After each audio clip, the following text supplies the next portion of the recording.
کچھ حدیثیں سن لیجئے جن سے آپ کو اندازہ ہوگا کہ ہم کس دور میں جی رہے ہیں.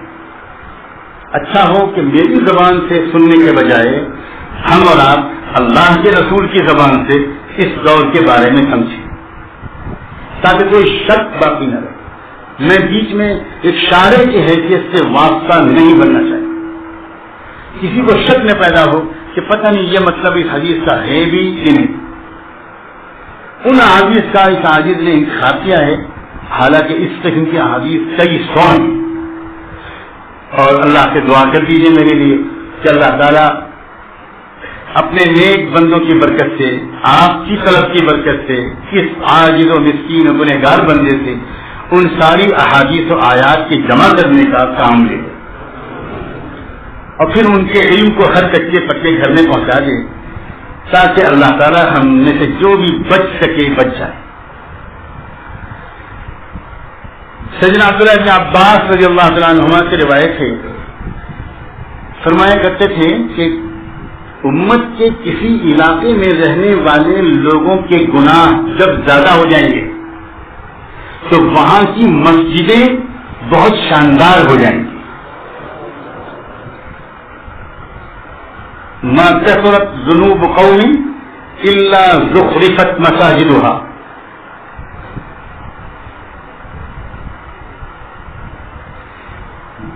کسی علاقے میں رہنے والے لوگوں کے گناہ جب زیادہ ہو جائیں گے تو وہاں کی مسجدیں بہت شاندار ہو جائیں گی. وما زخرفت مساجدها الا عند خروج الدجال. اور مسجدیں اسی وقت شاندار بنیں گی جب دجال نکل چکا ہوگا.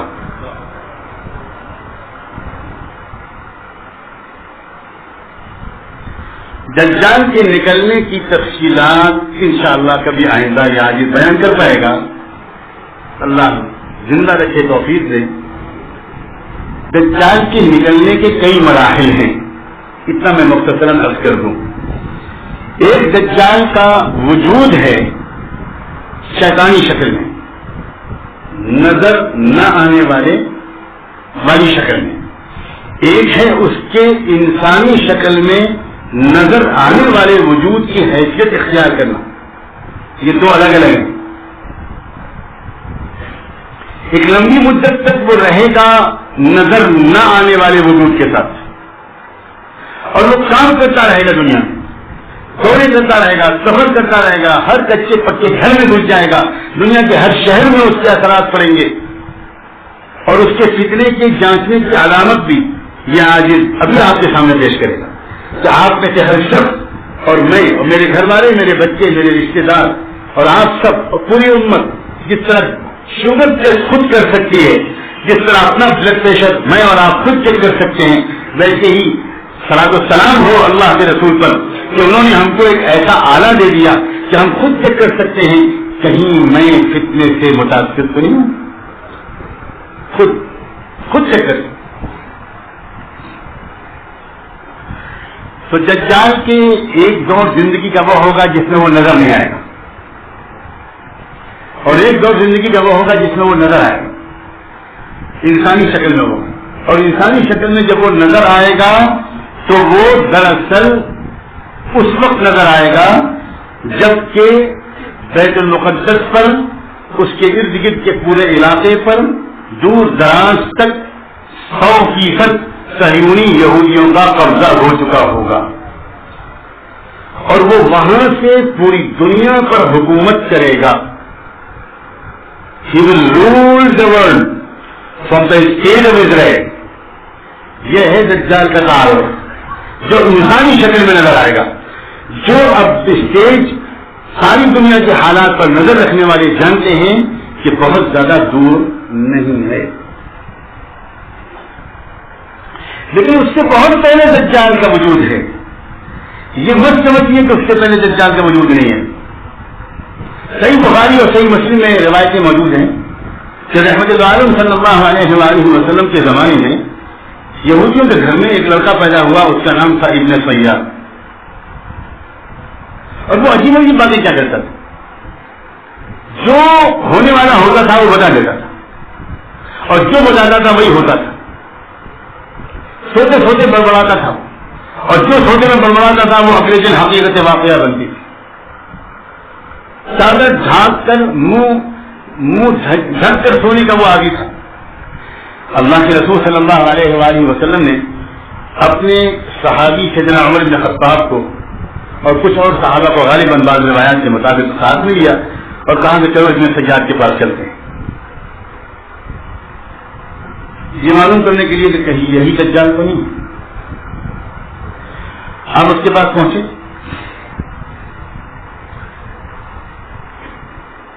وہ ایک روایت کے مطابق جو صحیح روایت ہے بخاری مسلم میں غالباً کہ وہ کچھ بڑبڑا رہا تھا.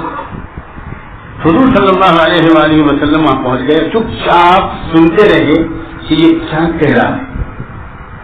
اس کی ماں نے دیکھ لیا تو ماں نے پکار کر کہا ارے محمد محمد یہاں آئے ہیں، محمد ہے. ابن سیاد خاموش ہو گیا. حضور نے فرمایا اپنے ساتھیوں سے اگر اس کی ماں نے نہ بتا دیا ہوتا کہ محمد آئے ہیں تو آج یہ اپنی حقیقت کھول دیتا. ایک اور روایت ہے جو بالکل پختہ اور صحیح اور متفق علیہ درجے کی ہے. اللہ کے رسول نے ابن سیاد سے کچھ گفتگو کی، کچھ باتیں پوچھی. اس شخص نے جواب میں بہت بدتمیزی کے ساتھ حضور کی باتوں کے جوابات دیے. سیدنا عمر کو جلال آ گیا اور انہوں نے کہا کہ اللہ کے رسول مجھے اجازت دیجیے میں اس کی گردن ماروں. آپ نے فرمایا نہیں عمر نہیں، اگر یہ دجال ہے تو تم اس کو قتل نہیں کر سکتے. اس کے قتل کرنا تو عیسیٰ ابن مریم کے نصیب میں اللہ نے لکھا ہے، اور اگر یہ دجال نہیں ہے تو اس کا قتل ناجائز ہوگا. اس واقعے کے ذریعے اللہ کے رسول صلی اللہ علیہ وسلم نے بند بند لفظوں میں سمجھداروں کو اشارے دے دیے کہ دجال یہودیوں کے یہاں آئے گا. ایک آنکھ کا کانا ہوگا. یہ بھی بات احادیث میں صراحتاً ہے، میں نے پڑھی بھی تھی وہ روایت.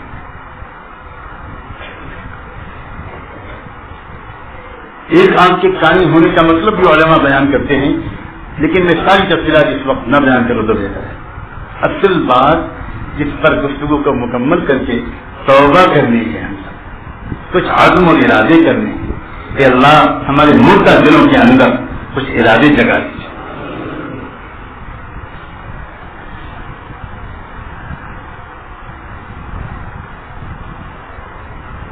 صحیح مسلم کی روایت کے مطابق ایک عیسائی بڑے عجیب و غریب شخصیت تھی جن کا نام تھا تمیم داری. وہ رحمت اللہ علیہ صلی اللہ علیہ وآلہ وسلم کی خدمت میں حاضر ہوئے، اسلام لائے، ایمان قبول کیا، اور سب کچھ قبول کرنے کے بعد کہا کہ اللہ کے رسول میں آپ کو اپنی زندگی کا ایک واقعہ سنانا چاہتا ہوں. ضرور سناؤں. ایک مرتبہ ایسا ہوا کہ میں اپنے 30 ساتھیوں کے ساتھ ایک سمندری سفر پر نکلا. سمندر کی موجوں نے ہماری کشتیوں کو ادھر ادھر موڑنا شروع کیا اور ہم سمندر کی موجوں کے اشاروں پر 1 مہینے کی مدت، تقریباً 1 مہینے کی مدت کے بعد ہم ایک جزیرے میں جا پہنچ گئے. وہاں اترے ہم. جب ہم کو خشکی ملی، ساحل ملا، ہم ڈھونڈنے لگے کہ یہ کون سی جگہ ہے، یہاں کوئی آدمی ہے کہ نہیں. اچانک ہم کو عجیب و غریب قسم کی ایک شخصیت نظر آئی، ایک مخلوق نظر آئی. بہت بڑے بڑے بال تھے اور اگلا پچھلا حصے میں کوئی فرق ہم نہیں سمجھ پا رہے.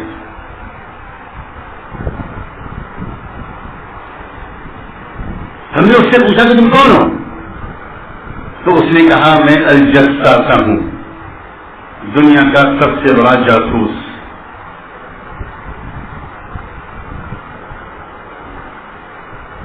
تم کون لوگ ہو؟ ہم عرب سے آئے ہیں. اچھا عرب سے آئے ہیں. اچھا وہ دیکھ رہے ہو سامنے؟ ہاں دیکھ رہے ہیں. چلے جاؤ اس کے اندر، وہاں تم کو کوئی ملے گا. جاؤ. تمیم داری اللہ کے رسول سے بیان کرتے کہ میں اندر چلا گیا. اندر جا کر دیکھا ایک بہت قوی اور جسا لمبا چوڑا جو قامت ایک انسان یا انسان نما کوئی چیز وہ وہاں زنجیروں میں جھگڑی پڑی ہے، سر سے لے کر پیر تک زنجیروں میں جھگڑی پڑی۔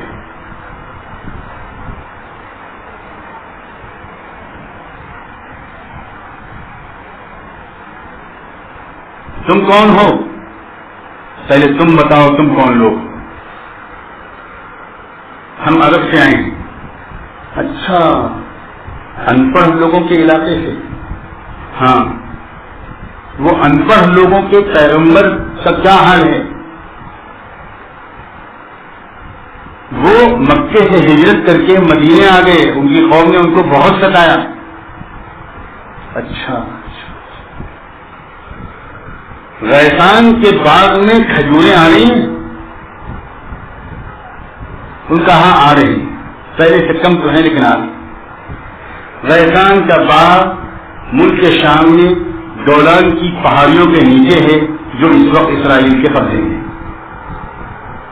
اس کے بارے میں پوچھ رہا ہے وہ بغی ہوئی پراسرار مخلوق جو جزیرے میں ملی ہے عہد نبوت میں ایک شخص کو جو اس وقت عیسائی تھا اور اب ایمان لا چکا محمد رسول اللہ صلی اللہ علیہ وآلہ وسلم پر۔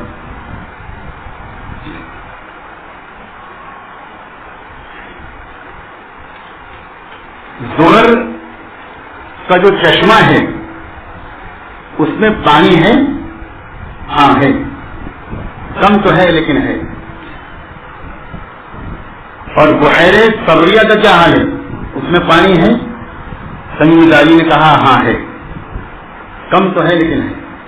اچھا، ختم ہو جائے گا، پانی ختم ہو جائے گا۔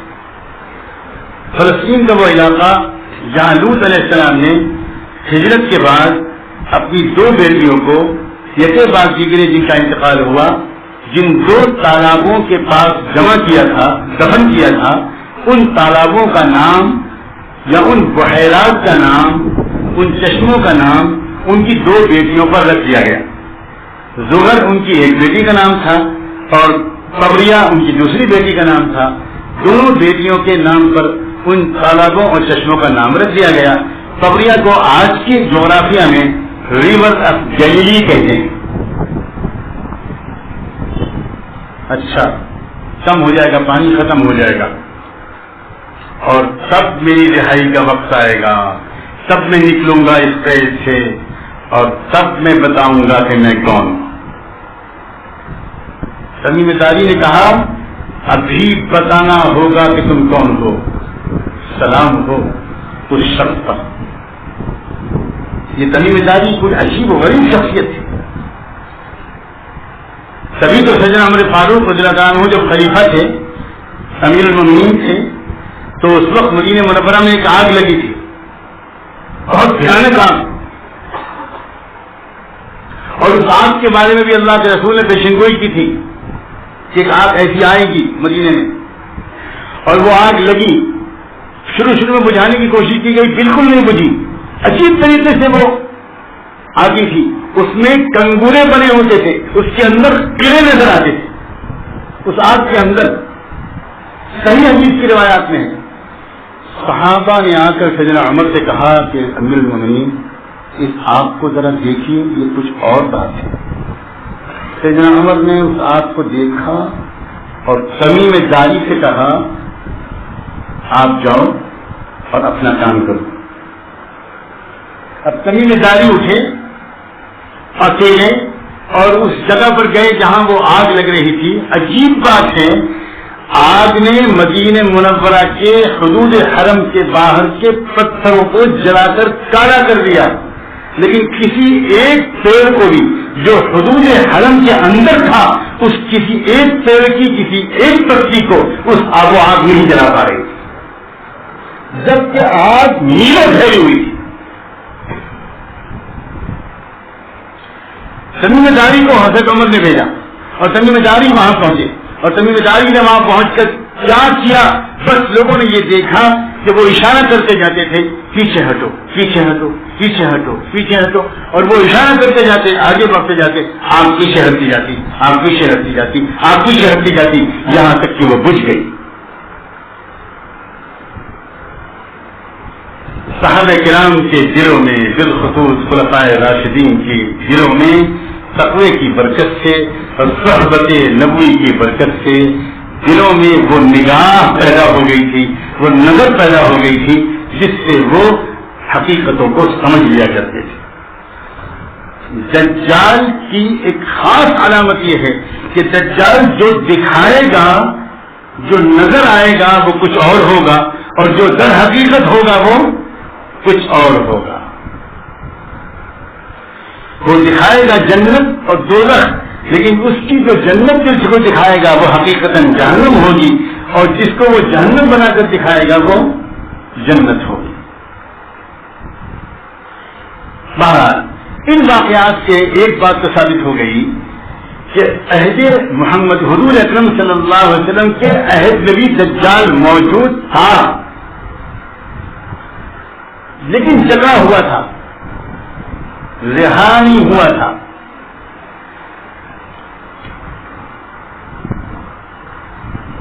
پھر ایک وقت آئے گا کہ وہ رہا ہوگا۔ کن دنوں میں وہ رہا ہوگا، اس کی علامات کیا ہیں؟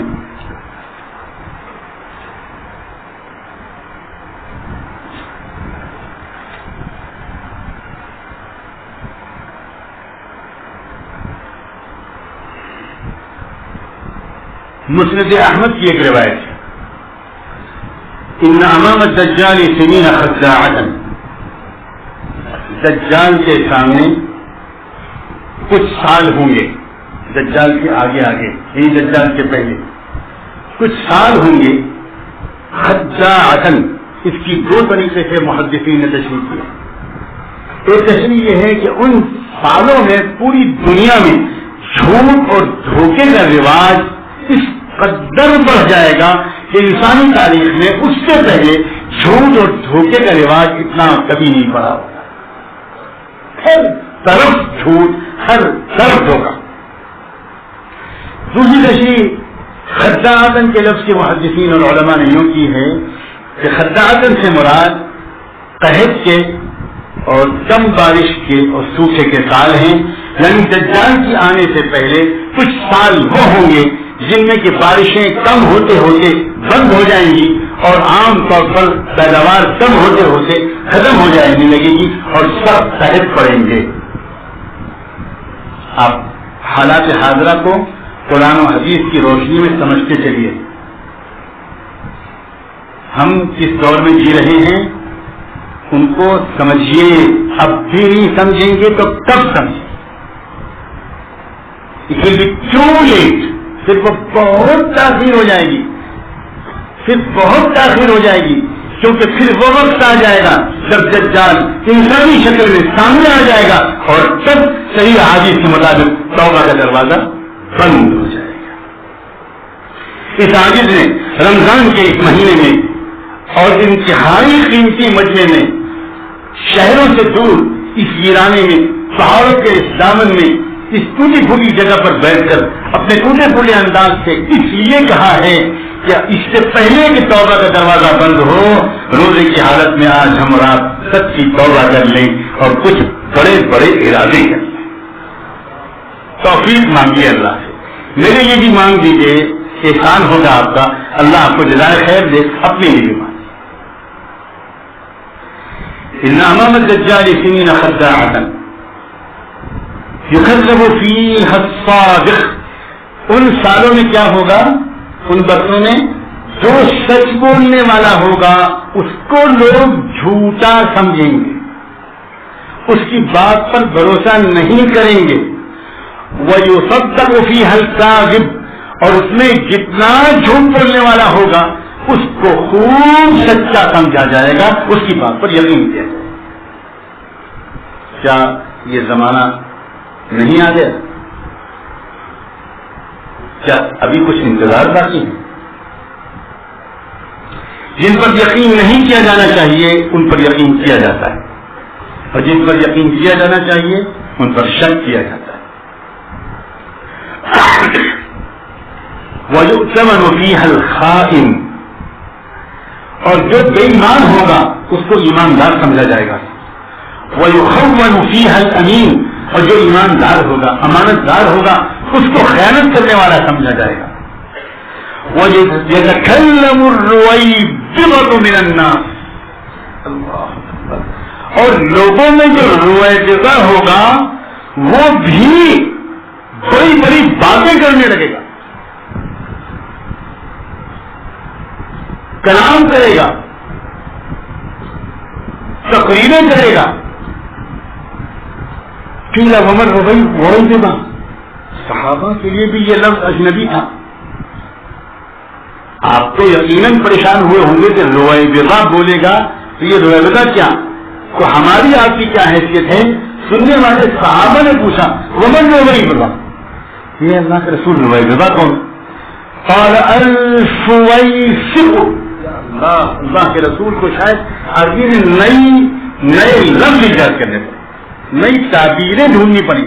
الفویسق، سماج کا سب سے بدماش، غنڈہ، نافرمان، کمینہ اور برے جان انسان اور سب سے حقیر انسان وہ دنیا کا لیڈر بنے گا.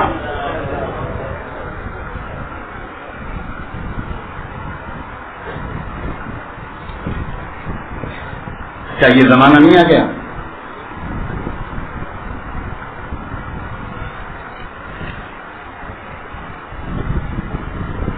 سنن نبی داؤد کی ایک روایت سنی ہے، اذا صار الناس في فصاقين، جب لوگ دو گروہوں میں تقسیم ہو جائیں گے، ایک طرف وہ خالص ایمان والے ہوں گے جن کے اندر نفاق کی ملاوٹ نہیں ہوگی، اور ایک طرف وہ منافقین ہوں گے جن کے اندر ذرے برابر ایمان کی ملاوٹ نہیں ہوگی.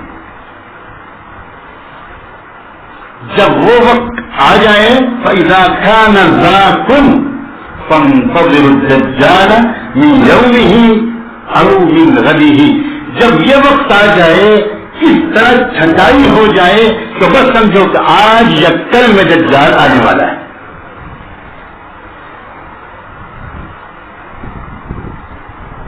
اب تو یہ حالت ہے کہ ایک خاندان میں اگر کوئی ایک ایمان والا بننا شروع کرتا ہے تو پورا خاندان اس کا بائیکاٹ کر دیتا ہے. تقسیم ہو رہی ہے کہ نہیں ہو رہی؟ چھٹائی ہو رہی ہے کہ نہیں؟ اور جس کا بائیکاٹ ہو رہا ہے وہ یہ نہ سمجھے کہ میں ایمان والا ہو گیا.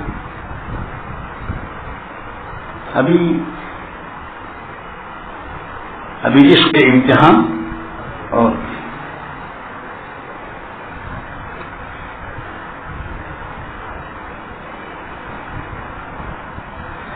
حضرت عمران ابن حسین فرماتے ہیں کہ میں نے سنا اللہ کے رسول صلی اللہ علیہ وآلہ وسلم سے کہ آدم کی پیدائش کے بعد کے قیامت تک دجال سے بڑھ کر کوئی فتنہ اللہ کے نزدیک انسانوں پر نہیں آیا.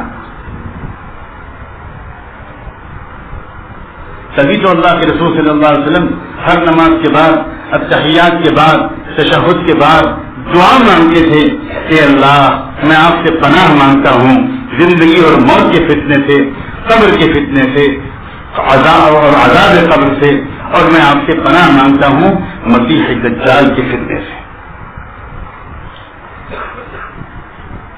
حضور اکرم صلی اللہ علیہ وآلہ وسلم نے اس زمانے کی علامتیں بیان کرتے ہوئے یہ بھی فرمایا کہ ایک زمانہ ایسا آئے گا جس میں پڑھے لکھے لوگ تو بہت ہو جائیں گے. دنیا میں انسانی تاریخ میں پڑھے لکھے لوگ جتنے آج زیادہ ہیں اتنے پہلے کبھی ہوئے. اب تو اقوام متحدہ کی طرف سے مہم چلتی ہے 100% لٹریسی، کہ پوری دنیا کے ایک ایک بچے کو پڑھا لکھا بنانا ہے. چاہے یہ دجال کا ہیڈ کوارٹر ہے وہ، تو وہاں سے تو اس کی اسکیمیں چلنی ہی چلنی ہے.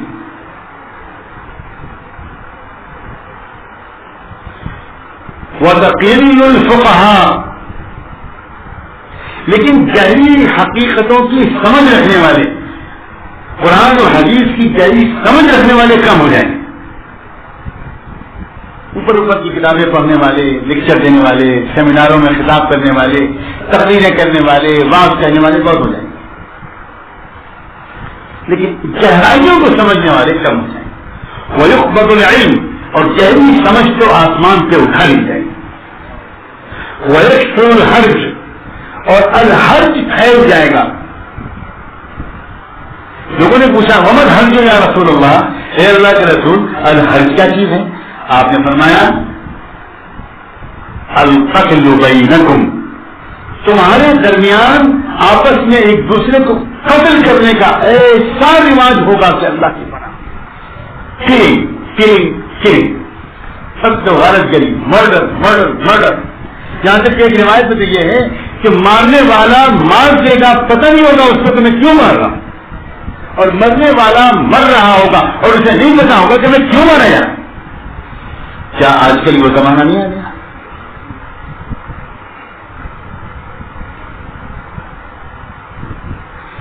ثم يأتي بعد ذلك زمان يقرأ القرآن رجال، پھر ایک زمانہ ایسا آئے گا جس میں کہ مرد لوگ ان لوگ قرآن مجید پڑھتے تو ہوں گے لیکن وہ ان کے حلق کے نیچے نہیں اترا ہوگا. ثم يأتي بعد ذلك زمان، پھر اس کے بعد ایک اور زمانہ آئے گا یجادل المنافق الکافر المشرک باللہ المؤمن. میرا بس چلتا تو میں اس جملے کو آپ میں سے ایک ایک کے پاس بیٹھ کر اس کا مذاکرہ کرتا، اس آخری جملے کو، کیونکہ اس آخری جملے میں فرمایا گیا کہ ایسا زمانہ آئے گا کہ اس کے بعد وہ شخص جو منافق بھی ہے، کافر بھی ہے، مشرک بھی ہے، مگر وہ اپنی بات پر اڑا رہے گا اور بحث کرے گا اس شخص سے جس کے دل کو اللہ نے حقیقت ایمانی اور نور ایمانی دے دی، اس سے بحث کرے. اہل علم و ایمان سے بحث کرنے کا جو رواج اس دور میں بڑھتا جا رہا ہے، اس سے پہلے کبھی بڑھا تھا؟ اب وہ لوگ بحث کرتے ہیں جو اپنا نام بھی نہیں لکھ سکتے، جو سورہ فاتحہ بھی ٹھیک نہیں پڑھ سکتے، وہ بحث کرتے ہیں، ثابت کرتے ہیں، پتہ نہیں کیا کیا باتیں کرتے ہیں.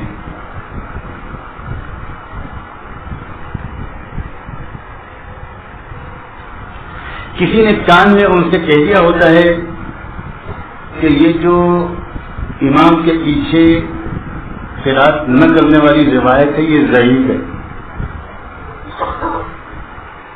تو وہ بیچارے یہ جملہ رکھ لیتے ہیں. اس کے بعد وہ ہر جگہ کہتے ہیں کہ وہ روایت ضعیف ہے. ان سے کہیں ذرا اپنے قلم سے ضعیف لکھ دیجیے، تو وہ انگریزی میں لکھیں گے ZAEEF، وہ اردو میں ضعیف لکھ نہیں سکتے. روایت تم کو ضعیف نظر آ رہی ہے، اپنی کھوپڑی کی ضعیفی نظر نہیں آ رہی، اپنے عقل کی ضعیفی نظر نہیں آ رہی. کیا مخلوق ہے جو اس وقت اگ رہی ہے خضروں کھاندوں کی طرح.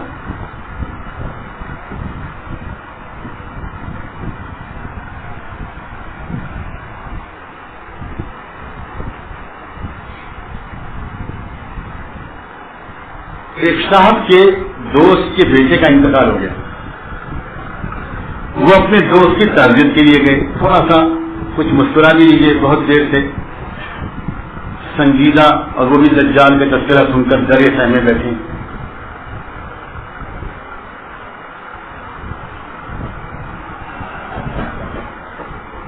وہ اپنے دوست کی تعزیت کے لیے گئے اور جا کر کہا کہ صبر کرو بھائی، اللہ تعالیٰ بہت مہربان ہے، انشاءاللہ تم کو اس بچے کا نعم البدل ملے گا، اللہ تم کو اس کا نعم البدل. وہ اپنے دوست کے یہاں جاتے وقت اپنے بیٹے کو بھی ساتھ میں لے گئے. اب بیٹے کے لیے کسی کی تعزیت میں جانے کا یہ پہلا موقع تھا. اس نے بہت غور سے اپنے ابا کے تعزیتی جملے سنے، نوٹ کر لیا، موبائل میں ہو سکتا ہے ریکارڈ بھی کر لیا ہو، بمبئی کا تھا وہ، اور بعد میں اس نے رکھ لیا کہ کہیں تعزیت کے لیے جانا ہوگا تو یہ جملہ کہوں گا.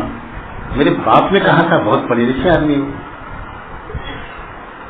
وہ سوٹ بھی پہنتے ہیں، ٹائی بھی لگاتے ہیں، بہت پڑھے لکھے آدمی.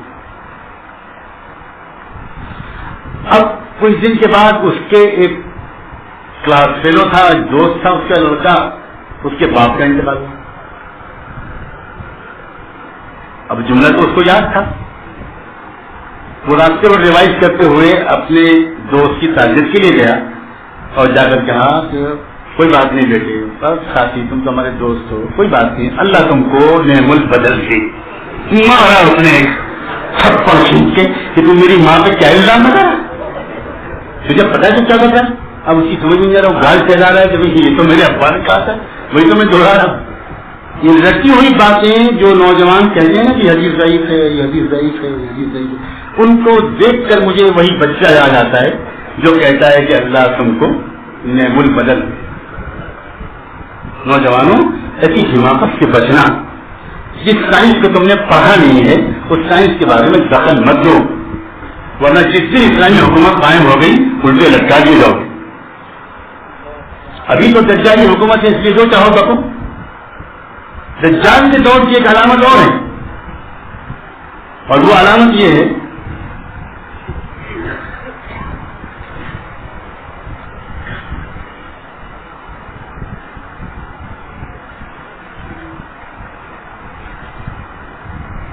اللہ اکبر کبیرہ.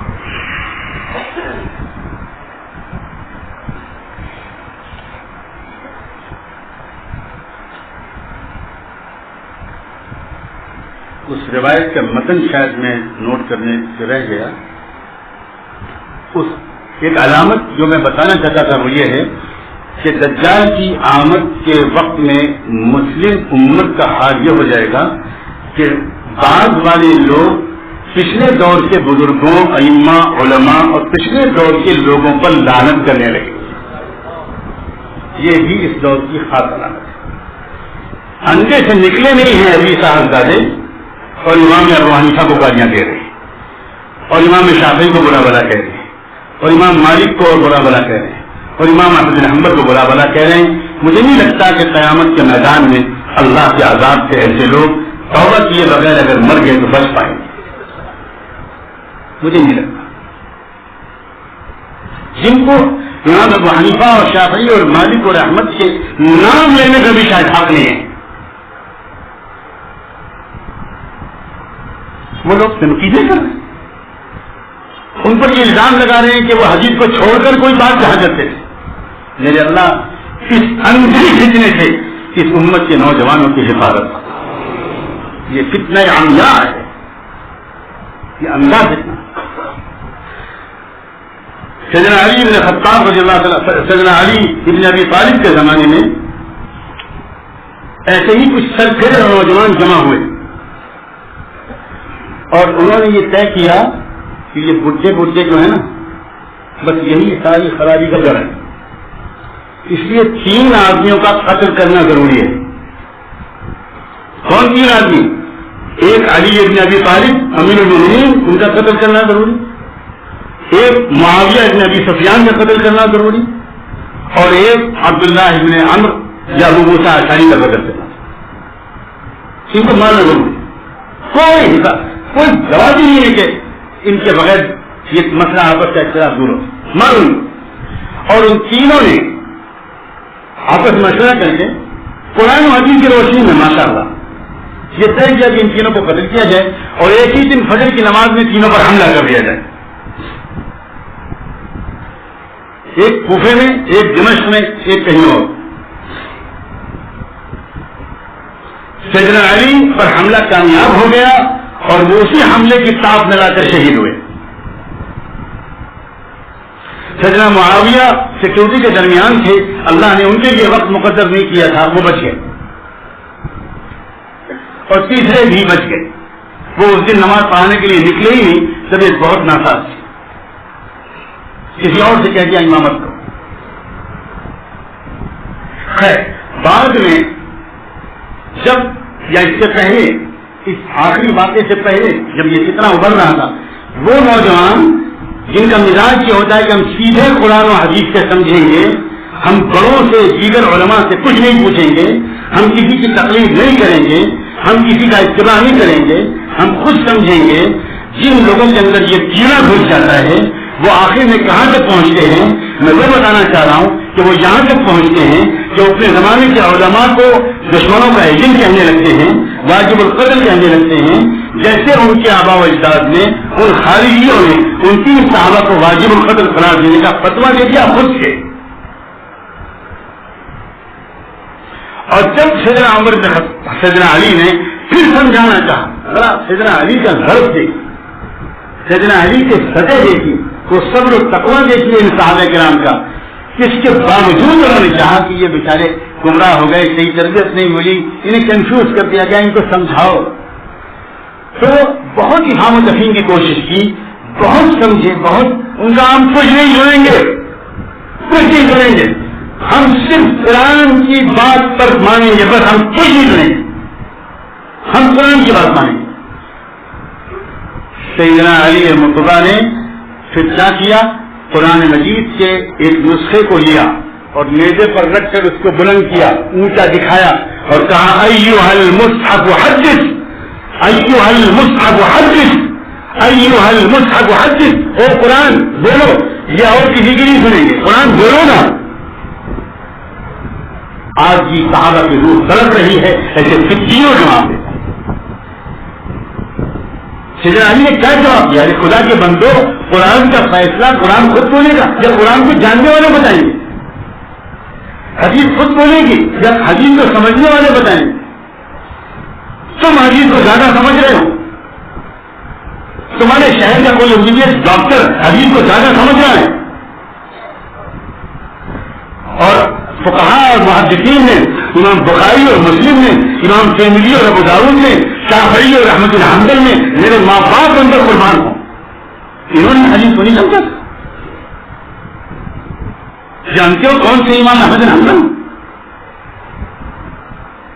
امام احمد کو وہ شخصیت تھی جن کے مطابق اس کے زمانے کے تمام علماء نے ایک ہی جملہ کہا تھا، لولا احمد لہلکنا، اے امام احمد اگر آپ نہ ہوتے تو ہم سب ہلاک ہو گئے.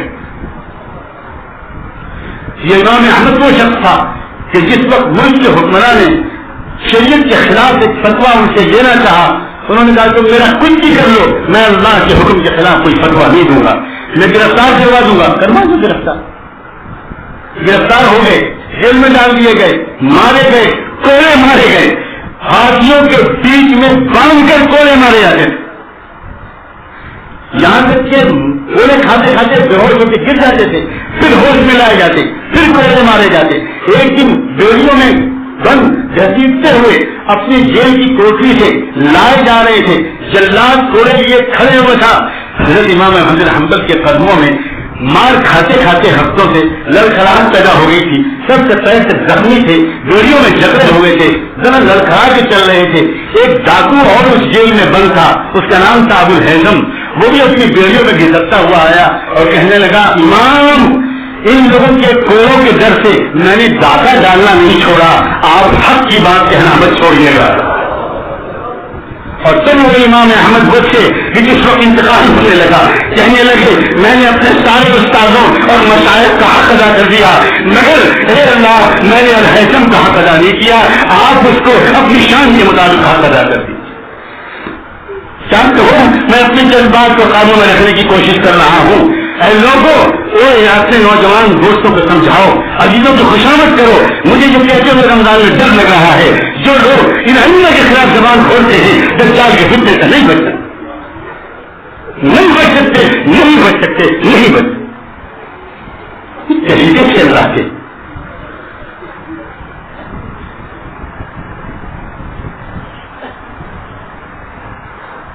ان کے درمیان تو آپس میں ایک دوسرے کی علم و تحقیق کا ایسا احترام تھا کہ جس کو امام شافعی رحمۃ اللہ علیہ شہر بغداد میں آئے اور اس مسجد میں حاضری دی جہاں امام اعظم ابو حنیفہ رحمۃ اللہ علیہ دفن، سارے کے سارے امام حنیفہ کے مقلدین وہاں جمع، سب چھوٹی کے علماء، فقہاء، عوام، ہزاروں کا مجمع. کون؟ وقت کا امام آیا ہے، امام شافعی.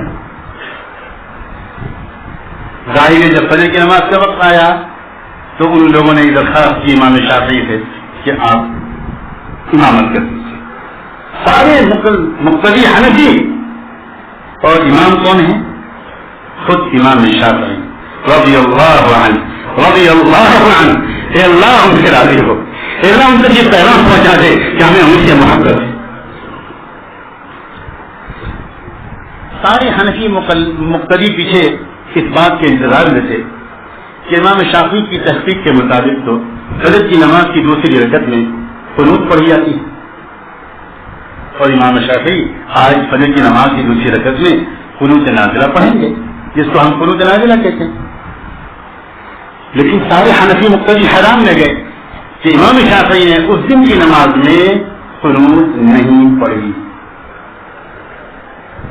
بعض نے لوگوں نے کہا کہ حضرت یہ کیا ہوا؟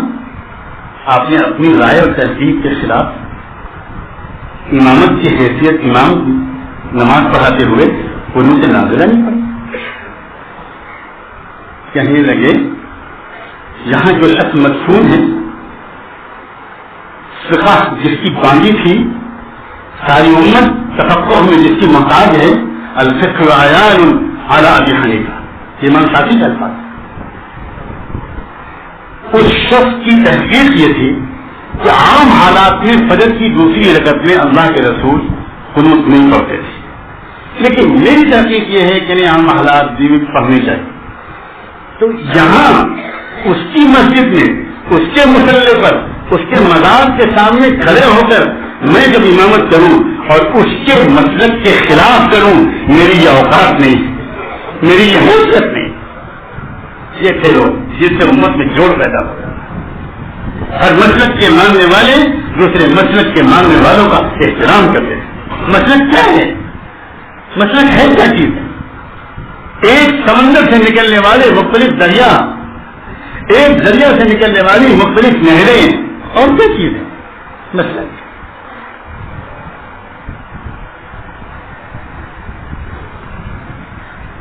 دجال کے خود کی علامات میں سے ایک علامت یہ بھی ہے کہ بعد میں آنے والے لوگ زبان درازی کریں، لعنت کا ترجمہ زبان درازی کر دیا جائے، بدتمیزی کریں، بددعائیں کریں، گستاخی اور بے ادبی کریں پچھلے لوگوں کے ہاتھ۔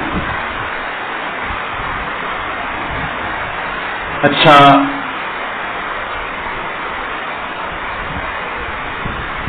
مسئلہ اتنا اہم اور نازک ہے کہ ادھورا چھوڑنا نہیں چاہتا۔ کیا آپ چاہتے ہیں کہ میں ادھورا چھوڑ دوں؟ جزاکم اللہ، جزاکم اللہ۔ صرف ایک آخری بات کہہ کر توبہ کریں گے، ہم سب یہاں سے اٹھیں گے، اور امید ہے کہ اٹھنے سے پہلے اللہ ہماری توبہ قبول کر چکے۔ ایک سوال ذہن میں پیدا ہوا، ہم کمزور ہندوستانی مسلمان، میرے الفاظ پر غور کیجیے، ہم بے بس بے سہارا لوگ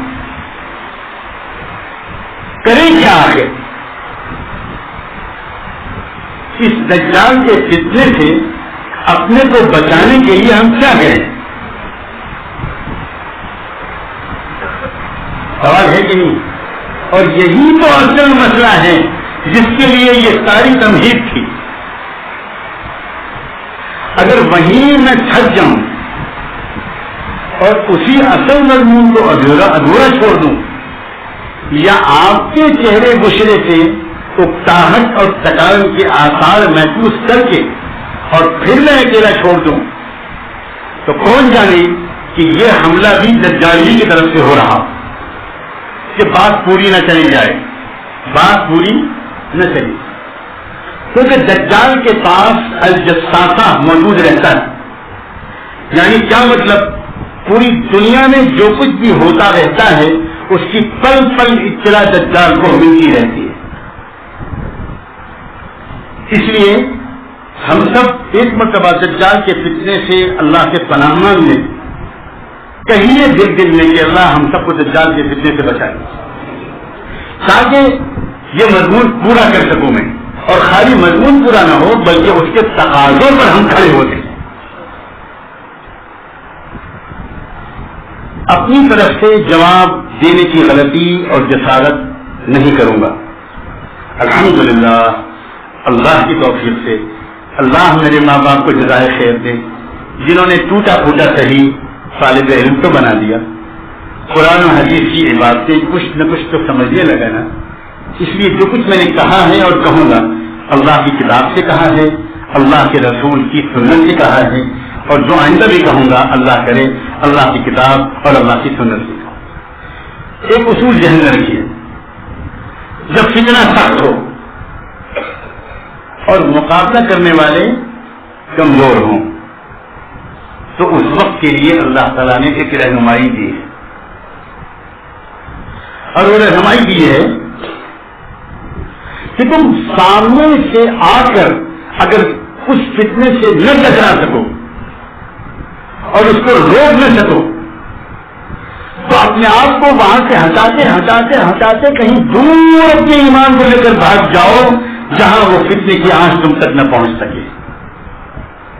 نہ تو تم اس کو روکو اور نہ تم اس سے بھاگو، اسی کے بیچ میں رہو اور پھر یہ تمنا کرو کہ تم اس فتنے سے بچ جاؤ.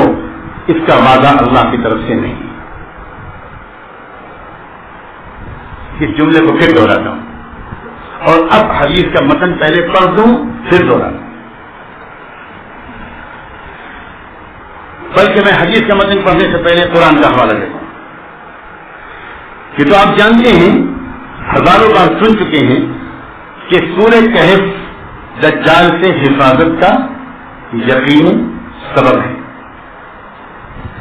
سورہ کہف کا نام سورہ کہف کس واقعے کی وجہ سے پڑا؟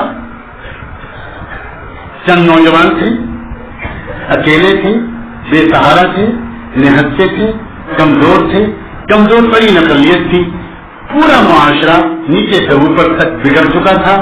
کفر، ظلم اور کفر، بت پرستی، شرک، ظلم اور ظلم، ظلم اور ظلم اور ظلم. اب کوئی راستہ نہیں تھا ان کے سامنے، اور وہ لوگ اللہ کی دیے ہوئے عقل اور علم کی بنیاد پر خوش فہمیوں کی دنیا میں جینے والے لوگ نہیں تھے. اس کو انڈر لائن کیجیے، ٹالنے والے نہیں تھے، خیالی دنیا میں سیر کرنے والے لوگ نہیں تھے، زمینی سچائیوں پر نظر رکھتے تھے، حقیقت پسند تھے.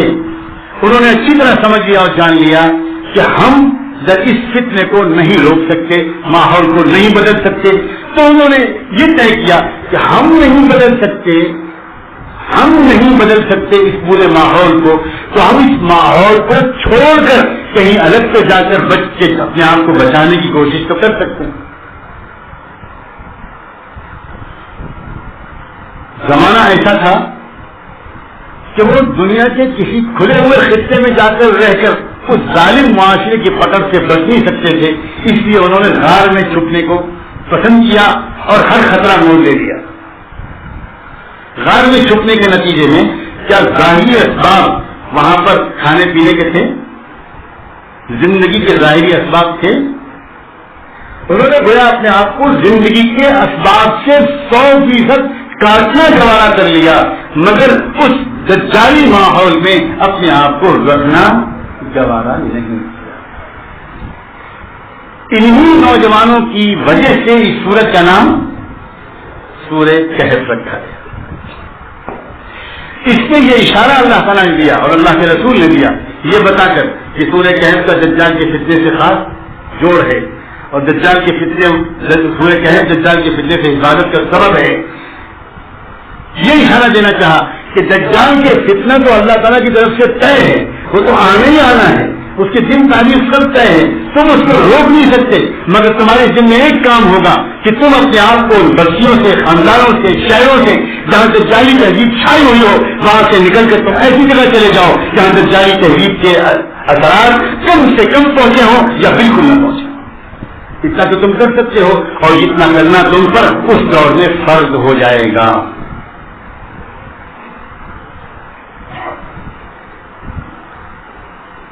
سنیے دلیل اس کی حدیث سے. عن عبد الله بن عمرو قال قال رسول الله صلى الله عليه وآله وسلم احب شيء الى الله تعالى الغرباء. قيل ومن الغرباء؟ قال الفرارون بدينهم.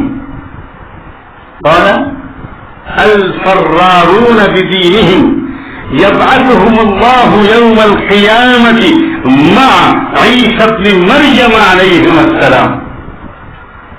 اللہ اے اللہ کے رسول، کوئی چیز چھوڑی ہے آپ نے جو آپ نے بتائی ہو؟ فرماتے ہیں کہ اللہ کو سب سے زیادہ جو پسند ہے وہ پردیسی بندے پسند. کون بندے؟ تارک وطن بندے، گھر بار کو، کاروبار کی بنی ہوئی شکلوں کو اور وطنوں کو چھوڑ کر پردیس میں آ کر پڑ جانے والے لوگ. ومن الغرباء پوچھا گیا کہ اللہ کے رسول پردیسیوں سے مراد آپ کے کون لوگ ہیں؟ یہ تو سمجھتے صحابہ کہ عام کھانا بدوش تو نہیں ہو سکتے، کیونکہ وہ اللہ کو سب سے زیادہ پسند کون سے پردیسی ہیں؟ یہ کوئی خاص قسم کے پردیسی. تو پوچھا انہوں نے کہ کون سے پردیسی؟ اللہ کے رسول نے فرمایا الفرارون بدینہم، اپنے دین کو لے کر بھاگ کھڑے ہونے والے لوگ، اپنے دین کو بچانے کے لیے بھاگنے والے لوگ. اور پھر آگے عجیب بات فرمایا ان بھاگنے والوں کو اللہ تبارک و تعالی قیامت کے زمانے میں اٹھائیں گے عیسیٰ ابن مریم کے ساتھ، ان کے ساتھ کھڑا کر دیں گے. کہ اللہ ہمت دے گی، کہ اللہ ہمت دے گی. اے نوجوانوں اور اے نوجوان علماء، خاص طور پر آپ سے کہتا ہوں کہ ہمت کرو اور اشاروں کو سمجھو، اشاروں کو سمجھو. ہندی کی چنگی کروانے کی عادت چھوڑو. جبکہ بحث کرنے والے اور فرار کا راستہ اختیار کرنے والے لوگ ہی طرح طرح کے سوالات کرتے ہیں. جو عملی لوگ ہوتے ہیں وہ اشاروں کو سمجھتے ہیں. اللہ تعالیٰ نے بنو اسرائیل سے کہا تھا کہ ایک گائے ذبح کرو.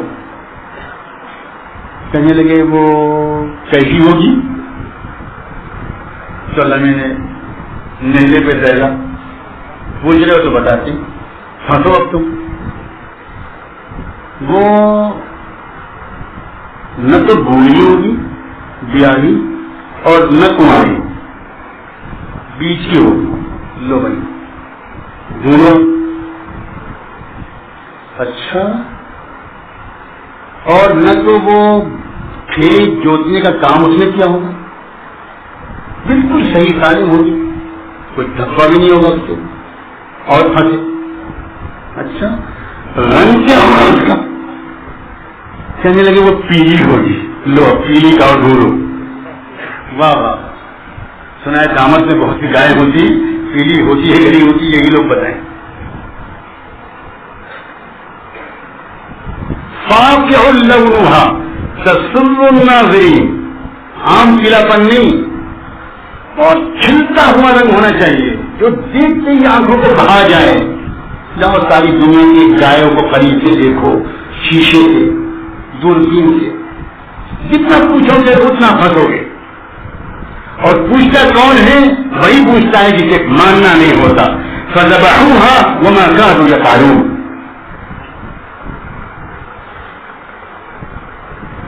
جنہیں عمل نہیں کرنا، وہ مجھے معلوم ہے ابھی ظہر کے بعد اوپر کمرے میں آئیں گے کہ وہ بھاگنے والے وہ کہاں ہوں گے، کدھر ہوں گے، کتنے لمبے ہوں گے، گورے ہوں گے کہ کالے ہوں گے، عرب ہوں گے کہ عجم ہوں گے، ہندوستان میں ہوں گے کہ جاپان میں ہوں گے. یہ سب وہ لوگ پوچھیں گے جن کو ایک کباب بھی نہیں چھوڑنا اپنے دسترخوان، بالکل مرغے کی ایک ٹانگ نہیں چھوڑنی، اللہ اس کی ساری ٹانگوں کو توڑ دے. کچھ نہیں چھوڑنا. اور جو عمل کرنے والے ہوں گے وہ چپکے سے آ کر کہیں گے نام لکھ لیجیے، بتا دیجیے کب جانا ہے، کہاں جانا ہے، کیا کرنا ہے. بس کہ اللہ اس مجمع میں کچھ عملی لوگ کھڑے، عملی نوجوان دوست لوگوں نے ابھی سمجھا نہیں ہے. لوگ سمجھتے ہیں خالی اللہ اللہ کرنے کو تصوف کہتے ہیں, جان کی بازی لگانے کو تصوف کہتے ہیں, اللہ سے عشق کرنے کو تصوف کہتے ہیں, اللہ سے محبت کرنے کو تصوف کہتے ہیں, اور اللہ کی محبت کے سامنے ہر ایک کی محبت کو پیچھے ڈال دینے کو تصوف کہتے ہیں. جس تصوف کو نبوت سے رہنمائی نہیں ملتی, جس تصوف کا سرا ابراہیم علیہ السلام سے نہیں ملتا, حضرت اسماعیل سے نہیں ملتا, حضرت حاجرہ سے نہیں ملتا, اور جس عشق کو محبت کا سرا سیدنا محمد رسول اللہ سے نہیں ملتا, صحابہ اور اہل بیت سے نہیں ملتا, اس تصوف کو دریا میں پھینک دو. ہم اس تصوف سے سیکھنے کے لیے یہاں پر نہیں آئے. خواب و کرامات والا تصوف, آج یہ خواب دیکھا آج وہ خواب دیکھا, یہ تصوف نہیں ہے جو محمد رسول اللہ لے کر آئے. اور سنیے, جو لوگ اپنے دین کو لے کر بھاگیں گے, اللہ تعالیٰ کیا وعدہ کرتا ہے ان کے ساتھ, وعدہ بھی عجیب ہے, کیا اشارہ ہے. اسی کو تو میں نے کہا اشاروں کو سمجھو کہ اللہ تعالیٰ ان کو اٹھائیں گے عیسیٰ علیہ السلام کے ساتھ. اگر یہ آخرت میں خالی اٹھانے کا معاملہ ہے تو عیسیٰ علیہ السلام کے ساتھ کیوں مخصوص ہے, کیا جوڑ ہے. پھر یاد کیجئے کہ دجال کو قتل کرنے اور فتنہ دجال سے ہمیشہ کے لیے امت اور انسانیت کو چھٹکارا دلانے کے لیے کون اترے گا, عیسیٰ ابن مریم.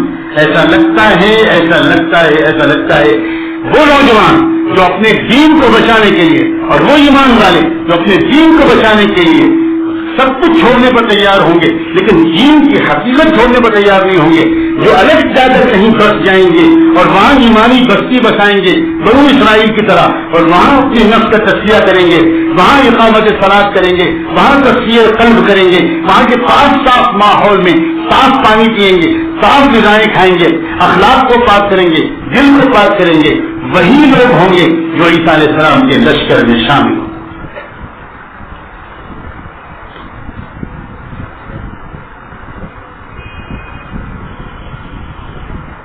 ابھی بات مکمل نہیں, صحیح بخاری کی ایک روایت آخری سناتا ہوں.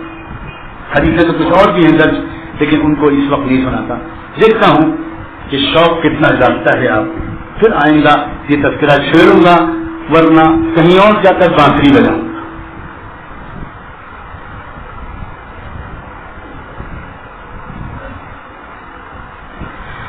عن ابی سعید الخدری رضی اللہ عنہ قال قال رسول الله صلى الله عليه وآله وسلم يوشك أن يكون خير مال المسلم غنم يتبع بها شغف الجبال ومواقع القطر يقطر ومواقع القطر يفر بدينه من الفتن. رواه البخاری. صحیح بخاری کی روایت ہے. سیدنا ابو سعید خدری فرماتے ہیں اللہ کے رسول صلی اللہ علیہ وآلہ وسلم نے ارشاد فرمایا, آنے والا ہے وہ زمانہ, آنے والا ہے وہ زمانہ جب ایک مسلمان کا بہترین مال وہ کاروباری لوگوں, وہ بزنس کرنے والے لوگوں, وہ تاجروں چھوٹے اور بڑوں, غور سے سنو, میرے شیخ کی میرے باپ کی بات نہیں ہے, میرے اور تمہارے آقا سیدنا محمد رسول اللہ صلی اللہ علیہ وآلہ وسلم کے الفاظ سنا رہا. آنے والا ہے وہ زمانہ جب مسلمان کا سب سے اچھا مال کیا ہوگا, کچھ بکریاں ہوں گی, کچھ جانور ہوں گے, یتبع بها شغف الجبال, جن کو لے کر وہ پہاڑوں کی چوٹیوں پر ان کے دامن میں چلا جائے گا. وہ مواقع القطر, اور ایسی جگہ چلا جائے گا جہاں خوب بارشیں ہوتی ہوں.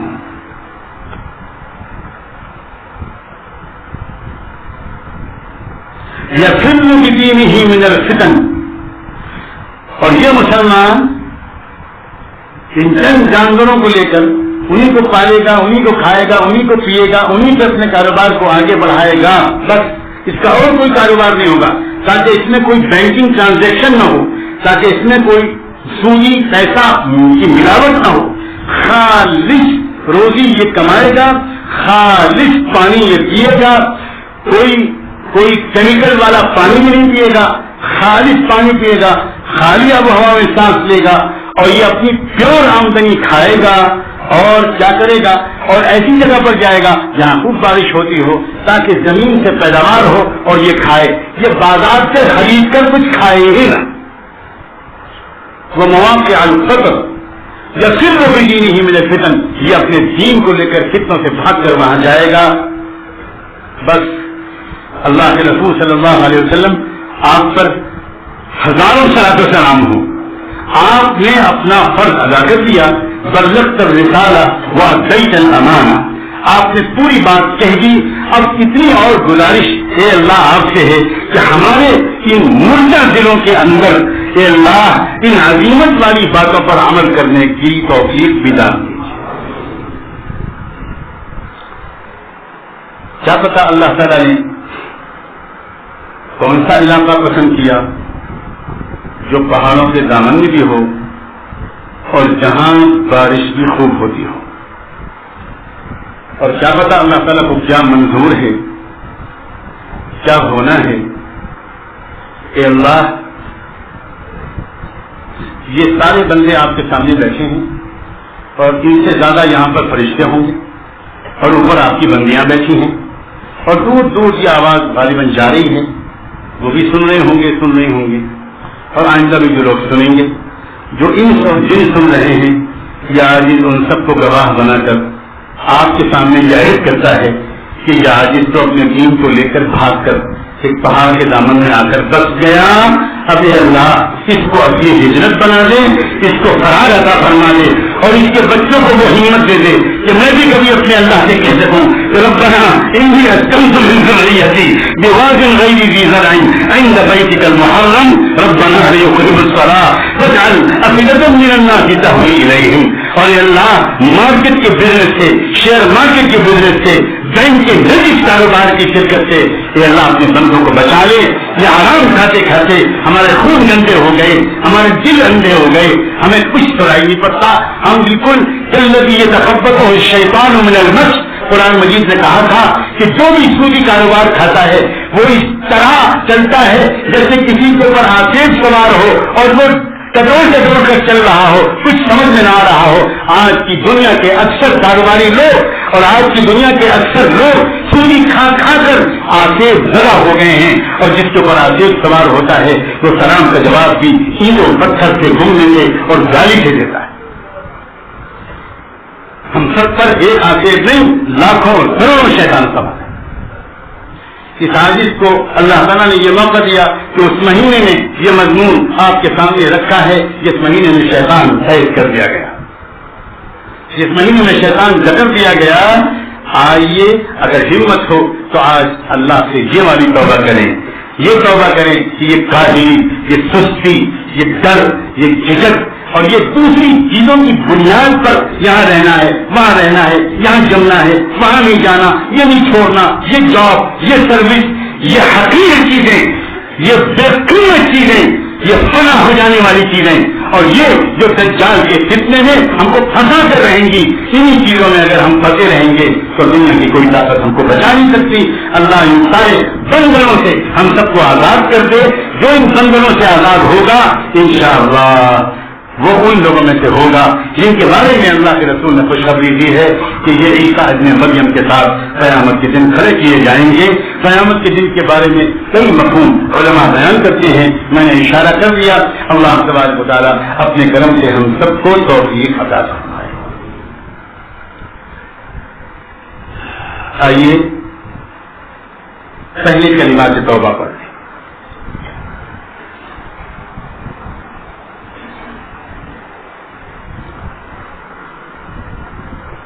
کہ اللہ ہم کو وہ نیت کرنے کی توفیق دے گی جو آپ کو پسند ہے۔ توبہ اس نیت سے اور اس سطح کی توبہ ہم سے کروا دیجیے اللہ جو آپ کو اس وقت پسند ہے۔ جو حضرات بیعت ہونا چاہتے ہیں یا جو خواتین بیعت ہونا چاہتی ہیں وہ توبہ کے کلمات پڑھتے ہوئے توبہ کے ساتھ بیعت کی نیت بھی کر لیں. انشاءاللہ دعا کے بعد یہیں بیٹھے بیٹھے اذان سے پہلے ان کو معمولات بھی بتا دیے جائیں گے. اس کے بعد اذان ہوگی اور نماز. ایک رسمی سی توبہ، رسمی سی بیعت کہ اللہ اس کو نہ بنائے، ایسا مضمون آپ نے بیان کروایا ہے کہ اب یہ ہمارے خلاف حجت نہ بن جائے. کیا زمانہ ہے، اس کام میں کیا کام کرنا چاہیے، کیسے کام کرنا چاہیے، اپنی عقل سے کام لے کر کچھ کاموں کو سوچنا اور ان پر بحث کرنا، اللہ تعالیٰ اس سے بھی ہم کو توبہ کرنے کی توفیق. الحمدللہ اللہ تعالیٰ نے اپنے کرم سے، اپنے نیک بندوں کی برکت سے کچھ باتیں محض اپنے کرم سے اس عاجز و مسکین طالب علم کے دل و دماغ پر کھولی ہے. اور اب یہ اپنے کو بے چین پاتا ہے، بے اختیار پاتا ہے کہ جہاں کچھ استعداد والے نظر آ رہے ہوں وہاں امید کے ساتھ وہ بات کہہ دی جائے. اس لیے توبہ کیجیے بزدلی سے بھی، توبہ کی نیت کیجیے کم ہمتی سے بھی، خالی زنا سے نہیں، خالی جھوٹ اور چوری سے نہیں، خالی مکر و فریب سے نہیں. ان کو تو سب لوگ گناہ سمجھتے ہیں لیکن بزدلی کو ہم گناہ نہیں سمجھتے، پست ہمتی کو ہم گناہ نہیں سمجھتے. دین کے راستے میں قربانی دینے سے پیچھے ہٹنے کو ہم گناہ نہیں سمجھتے. آج ان سب گناہوں کا تصور کیجیے، ان سب گناہوں سے توبہ کرنے کی نیت سے آئیے ان کلمات سے توبہ کو پڑھیں اور آئندہ کے لیے اللہ سے وفاداری کا تعلق نبھانے کی نیت سے ان کلمات کو پڑھیں. اللہ توفیق عطا فرمائے. لا الہ الا اللہ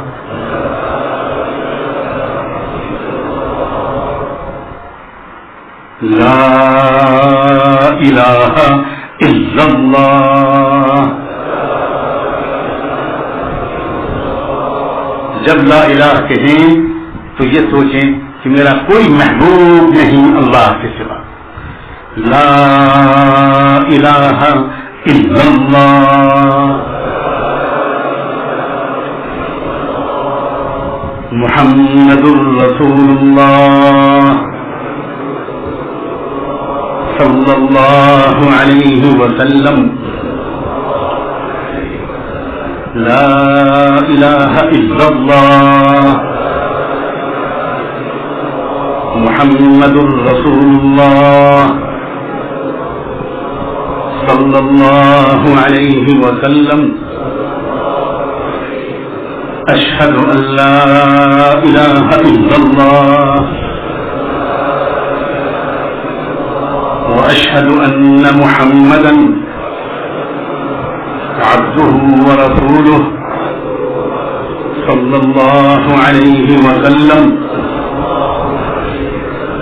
آمنت باللہ وملائکتہ وکتبہ ورسلہ والیوم الآخر والقدر خیرہ وشرہ من اللہ تعالی والبعث بعد الموت. آمنت باللہ كما هو بأسمائه وصفاته وقبلت جميع أحكامه إقرارا باللسان وعملا بالأركان. أستغفر الله ربي من كل ذنب وأتوب إليه. أستغفر الله ربي من كل ذنب وأتوب إليه. أستغفر الله ربي من كل ذنب من کل ذنب من کل ذنب واتوب الیہ. اللہ تبارک تعالیٰ ہم سب کی توبہ کو قبول فرمائے اور ہم کو اللہ راہ عظیمت کا راہی بنا.